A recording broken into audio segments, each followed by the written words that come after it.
പ്രണയം ഈ വാക്ക് എത്ര ലളിതമാണെങ്കിലും അതിൻ്റെ ആഴം അളക്കാനാവാത്തതാണ്.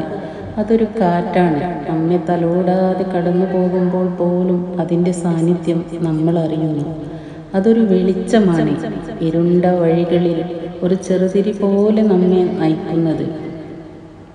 ചിലപ്പോൾ അതൊരു കൊടുങ്കാറ്റായി നമ്മെ ഉലച്ചേക്കാം, എല്ലാ ചിട്ടവട്ടങ്ങളെയും തകിടം മറിച്ചേക്കാം. പ്രണയം കണക്കുകൂട്ടലുകളില്ലാത്ത ഒരു കൊടുക്കൽ വാങ്ങലാണ്. അവിടെ ഞാനെന്നതും നീ എന്നതും നമ്മളായി മാറുന്നു. മറ്റൊരാളുടെ സന്തോഷത്തിൽ നമ്മുടെ സന്തോഷം കണ്ടെത്തുന്നു. അവരുടെ ദുഃഖത്തിൽ നമ്മുടെ ഹൃദയം പിടയുന്നു. ഒരു നോട്ടത്തിൽ, ഒരു വാക്കിൽ, ഒരു സ്പർശനത്തിൽ അത് പൂവിട്ടെന്ന് വരാം. പിന്നെ പതുക്കെ പടർന്ന് പന്തലിക്കുന്ന ഒരു വള്ളിച്ചെടി പോലെ അത് നമ്മെ പൊതിഞ്ഞു പിടിക്കുന്നു. പ്രണയം ഒരു ഭയമാണ്, നഷ്ടപ്പെടുമോ എന്നോർത്ത്. അത് ധൈര്യമാണ്, എല്ലാ പ്രതിബന്ധങ്ങളെയും തരണം ചെയ്യാൻ നമ്മെ പ്രേരിപ്പിക്കുന്നത്. അത് ദൗർബല്യമാണ്, പ്രിയപ്പെട്ടവരുടെ മുന്നിൽ നമ്മൾ വെറും കുട്ടികളായി മാറുന്നത്. അതേസമയം അതൊരു ശക്തിയാണ്, ലോകം മുഴുവൻ കീഴടക്കാൻ പോകുന്ന ഊർജം നൽകുന്നത്. ചില പ്രണയങ്ങൾ മഴ പോലെ പെയ്തൊഴിയും, ഭൂമിയെ കുളിപ്പിച്ച് പുതിയ നാമ്പുകൾക്ക് ജീവൻ നൽകി പെട്ടെന്ന് മാഞ്ഞുപോകും.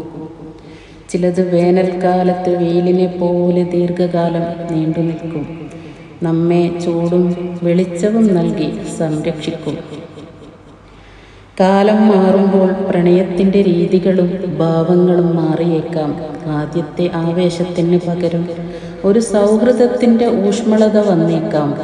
പരിഭവങ്ങളും പിണക്കങ്ങളും ഉണ്ടാവാം, പക്ഷേ അതൊന്നും ആഴത്തിലുള്ള സ്നേഹത്തെ ഇളക്കില്ല. പ്രണയം ഒരു യാത്രയാണ്, പരസ്പരം മനസ്സിലാക്കിയും പൊറുത്തും താങ്ങും തണലുമായി മുന്നോട്ട് പോവുക എന്നതാണ് അതിലെ ഏറ്റവും വലിയ വെല്ലുവിളിയും സൗന്ദര്യവും. ചിലപ്പോൾ ആ യാത്രയിൽ ഒറ്റപ്പെട്ടു പോയേക്കാം, എങ്കിലും എവിടെയോ ഒരാൾ നമ്മെ കാത്തിരിക്കുന്നുണ്ടാവാം എന്ന പ്രതീക്ഷ ഒരു നേർത്ത വെളിച്ചം പോലെ മനസ്സിൽ എപ്പോഴും ഉണ്ടാകും. പ്രണയം ഒരു അത്ഭുതമാണ്, വിശദീകരിക്കാൻ വാക്കുകളില്ലാത്ത, അനുഭവിക്കാൻ മാത്രം കഴിയുന്ന ഒരു മാന്ത്രിക സ്പർശം. അത് നമ്മെ നമ്മളെക്കാൾ മികച്ച ഒരാളാക്കി മാറ്റുന്നു, കൂടുതൽ മനുഷ്യപ്പറ്റുള്ളവരാക്കുന്നു. ചുറ്റുമുള്ള ലോകത്തെ കൂടുതൽ മനോഹരമായി കാണാൻ നമ്മെ പഠിപ്പിക്കുന്നു. അതുകൊണ്ടു തന്നെ പ്രണയത്തെ വിലമതിക്കുക, അതിനെ പരിപാലിക്കുക. കാരണം ഈ ലോകത്തിലെ ഏറ്റവും മനോഹരമായ അനുഭൂതികളിൽ ഒന്നാണത്.